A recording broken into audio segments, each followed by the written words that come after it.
Magandang araw po, Senator Marcolita, Rodante Marcolita. Ako po si Engineer Angelito Mendoza ng Barangay Manalongon, Santa Catalina, Negros Oriental.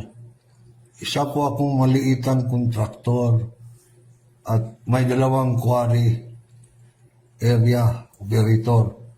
Humingi po ako ng tulong na may imbestigahan at ma-facilitate inquiry ang pamamaril sa akin noong August 27, 2025 para mahuli po at magkaalaman ang talamak na korupsyon dito sa aming probinsya.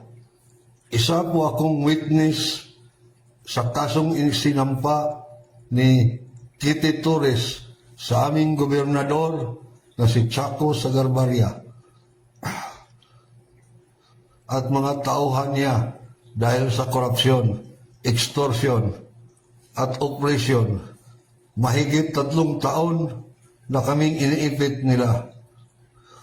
Bago nangyari ang pamamaril sa akin, nakapile na po ako sa National Bureau of Investigation.